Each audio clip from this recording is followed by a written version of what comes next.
If using your money felt like the safest way to invest, especially in multifamily, then I can assure you that banks and institutions, they would have been doing that. But guess what?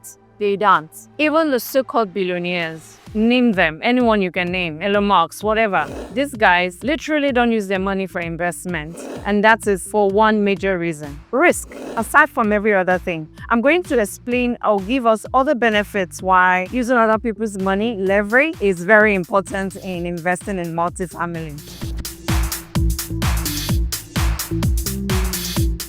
Most investors that I've seen, they come to me for an advice and with the idea of trying to invest with their own money. And I listen to them to hear why they think they should invest with their money. And most times it's due to control. The second reason is that they want the entire benefit to themselves. And I look at them and I smile. I let them finish and I start talking about the benefit and how I started as an investor. For so many of you that are new here, let me just recap on how I started my investment. My current business partner at the beginning was my only partner, in the sense that he was the one funding our deals and all that. But before he could open up to even partner with me, oh my God, I said it took 1 year, right? Yes, it took 1 year for that to happen. And the reason was because trust. He had tried doing a real estate before and his money was taken and all that. Aside from that, cultural behavior as well. People from my home country don't believe in partnership in this line, like having so many people come together, pull money and do something. No, because it might cause some kind of conflict. So they just try to avoid it. Due to that, it took me time to undo that. And currently now we do a lot of syndication than using our personal money. And one of the reasons why we even started doing multifamily syndication was just mainly because we're tapped out. There's something that some of you did not realize. Multifamily investment is a long-term game. And the moment you understand that it's a long-term game, you understand the benefits of using people's money while you remain liquid.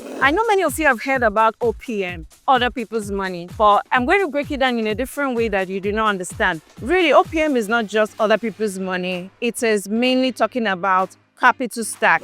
I did a video sometime last year about capital stack. If you don't understand what capital stack is, go right there and watch what capital stack is. But my point here is other people's money is each layer of the stack and how each of them play a role. For an example, we're going to use the shape of a pyramid and we're going to position it. Each portion of that pyramid plays a role in your investment. Some people's pyramid in multifamily business is just them from the beginning to the end. But the right way to do it is different positions, having different layers. One, to reduce your risk, to increase your returns, and other benefits, including tax. I said I'm going to break them down, but yes, that is why capital stack is important. And the moment you understand it and where other people's money are layered up and the role they play, you will never use only your money to invest again. Rather, you will look for people's money to invest while your money will be cooling down in your account. So now let me break it down. So a typical capital stack, I'm going to use the one that people are very familiar with.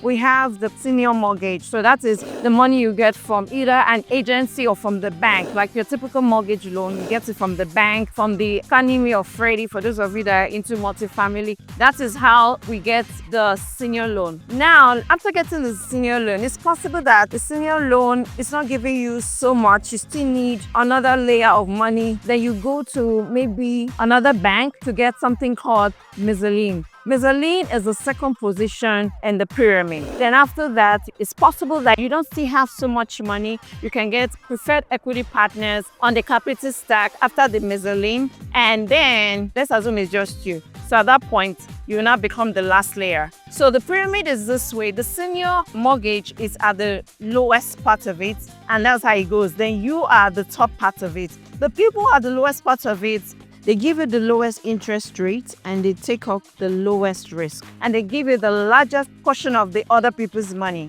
So imagine you having to be in the entire capital stack. What that means is that you are exposing yourself to different types of risk that you should not even have to. But the more it goes up, the more the interest rate increases. So to simplify this, I'm going to make it as simple as possible. Let's say you have a property that is 10 million. You have a property, $10 million. You get a bank and the bank gives you 7 million. That means you should raise 3 million. Let's say you don't have 3 million, you only have 1 million. Then you can get preferred equity partners to loan you 2 million at an higher rate. The one that gave you 7 million gave you at a rate of 6%. The other one, let's say they give at a rate of 15 or 18%, and then you now come up with your 1 million and all that. The beautiful part of that thing is that it gives you different forms of benefit. And let me break it down. So when you structure your deal in that kind of manner, you spread out your risk and you don't take the largest chunk of it. Although in exchange, you pay something called interest, which is understandable because definitely you shouldn't be doing a business that you do not make profit from. So if it's worth it, you take the loan, you do the profit, you make your money.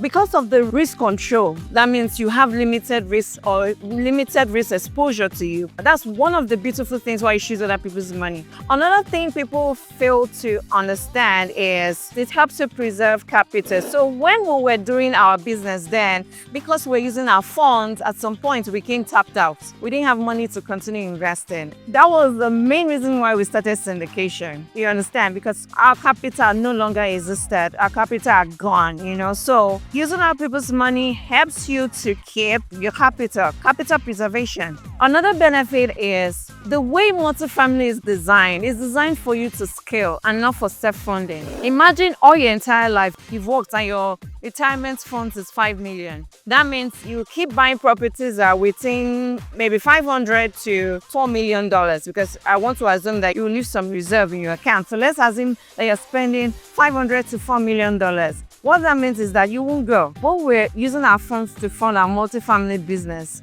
At the beginning, we were only limited to smaller multifamilies, like 30 units, 35, 10. Those were the amounts that we could fund with it. And guess what? These funds, some of them are not even out because they've not gone through their full cycle. Some of them have gone through their full cycles. We've been able to pull our funds and all that. The point is, if you have 5 million and you are aware that multifamily is a long-term game, that is, it is built to be a long-term game, not a get-rich-quick scheme. Once you're aware that is not the case, are you willing to leave your entire money in one deal, exposing yourself to risk, exposing yourself to market shifts and turns up and down, because market shifts will always happen throughout a 10-year cycle? Apart from the benefits of allowing you to scale, you're now exposing yourself to the different risks, and God bless you, you're now new, you don't really know so much about investments. That means your entire retirement money will just go down the drain. People that experience lose money. Then imagine if you are not experienced and you decide to do this on your own. The tendencies that you will lose a lot of millions of dollars is very high. You don't have to go through bad experience for you to learn how to do multifamily. And that is another benefit that people do not understand why multifamily syndication is. Multifamily syndication is designed in such a way that it's not just about bringing money on the table. It's also about experience, skills, and techniques. You can rub off on people that are far more higher than you and learn from them, and all of you combine and do one deal. So you can leverage on people's skill and experience. Most of my deals, I have a lot of new people, and they can boldly go out and say, oh, I've closed on 150 units, I've closed on 400 unit deal. You might want to look at them and say, what do you know about multifamily that you've closed on 400? The truth is that they've leveraged on the different team members that are skillful and experienced for them not to make that mistake. So multifamily syndication exposes you to different classes or different types of skills and experiences that will take you time to build. People ask me, baby, how did you know how to do multifamily and all that? And I tell them that I studied property management, and at the same time, I also went to learn, and I did some of them on YouTube and all that. But the combination of everything was how I learned how to do it. Now, the question is, will I want to do it that same way if I was to start up today? No, I wouldn't, because those things take you time to build. I have team members that are well equipped in just a short period of time. They know a lot about multifamily because they've been able to rub off on the skills of different team members, and they've grown. And the way they speak the lingo, you'll be wondering, feels like you've been here for too long. But no, some of them 2 years, 3 years, and they're very skillful. So you don't need that long period of time to learn the multifamily ladder, but rather leverage on people's skills and experience. That is one reason that some people do not understand. I want to make sure that you don't miss this out of all the nonsense I've said in this entire conversation. If you fund deals yourself, has a tendency to cost you market circles. Multifamily has circle, and if you miss timing some circles, it might take you another 7 to 10 years to regain that. So because you've invested your entire money in one deal, or majority of your money in one deal, that means you have to wait 2 exits before you can pull out that money and reinvest in another deal. In the process of doing that, you find out that you might have missed a circle. So why do you want to miss a circle when you can literally collect people's money, use it to fund your deal, move on, take another person's money, use it to fund your deal, and move on? Why do you have to do that? In summary about that, waiting to fund a deal will cost you not just the market circles, it's going to cost you learning velocity and portfolio momentum. You will not grow. Your portfolio will just move very slow, although you will still be moving, but very, very slow.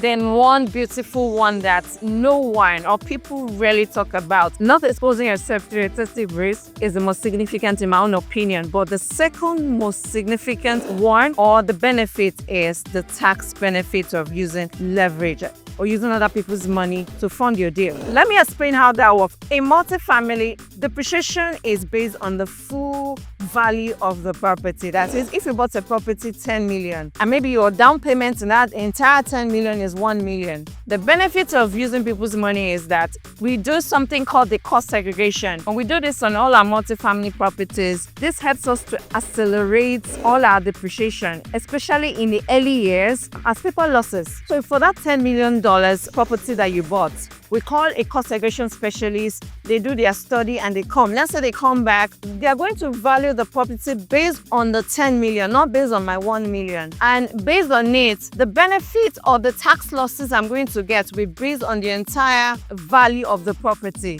So not just that I invested 1 million, given the example I just gave, but I'm getting tax losses of 10 million. So let's assume that they did the cost segregation study and you are able to depreciate $3 million on that 10 million. It means that they have a lot of paper losses that you can use to write off your tax liabilities. That is one thing that people do not understand. So you invested 1 million, you're getting 3 million as paper losses. That is whatever amount within that range you're supposed to pay as your taxes, rather than you taking out money from your business or from your pocket to pay for those tax liabilities that you owe. You have paper losses of 3 million that you can use in exchange of using cash to write it off. So that is one benefit, not just syndication, to fund your multifamily investment. Like I said, most people like to use their money because they want 100% control. In multifamily, the way multifamily is structured based on the operating agreement. So literally the control comes from the operating agreement. It's based on how you guys all agree to split your interest, and that is how it is. So you already have control. You don't need to own 100% of the deal to control. I can tell you for a fact that there are some limited partners that have significant amounts of funds in a deal, but because of the way the operating agreement is structured, their control is limited because they are passive investor. My point here is that you don't need to own 100% of the deal, but what you need is your decision rights, which the operating agreement will give to you. So depending on where you are, what type of way you're involved in it as a GP or LP, the operating document decides the control. So most times the managers of these deals, or people that have majority or control or manages the deal, they don't have so much ownership in terms of percentage, but because they are managers, they have control. So you don't need 100% to control your deal. Using your own phone might look very attractive to you because of control and you want the entire benefit to yourself, but all the reasons I've stated shows that that is the wrong way to invest. So let me recap some of the benefits why you shouldn't be using your funds and why you should use other people's money to fund your deal. Number one is capital preservation. You're able to preserve your capital. Number two is multifamily is built for scale, not for solo funding. You don't want to move like a snail, but you want to fly and strive. This is the part I love the most. Risk is shared, but are not amplified. So having to do it this way, you'll be able to share risk. In short, you take the lowest or the smallest of it if care is not taken. You want to ensure that you're not exposing yourself to risk. Number four is time is your most expensive asset. When people are using 5 years, once you close on 5 deals, you don't want to use 5 years to close on one deal and having to repeat it another 5 years. Whereas I would have had the same money and do multiple deals in the same period that you've done yours. Number 5, the tax benefits that you get just by putting in little amount and you're getting the entire benefit of the total value of the property. And the last one is, you do not need 100% for you to have control. All you need is the operating agreement. The operating agreement determines who does what, even without having 100% ownership of the deal. So if you're looking for, or you've been thinking of coming to multifamily and you're not sure of how to start it, I would say for you to start with multifamily syndication. You don't need so much to do it. You can leverage on people's experience, people's money, little money that you have, and start up your investment journey and benefit in everything I've just stated. If you're looking at doing this, I'm hoping to having a conversation. Thank you and have a wonderful day.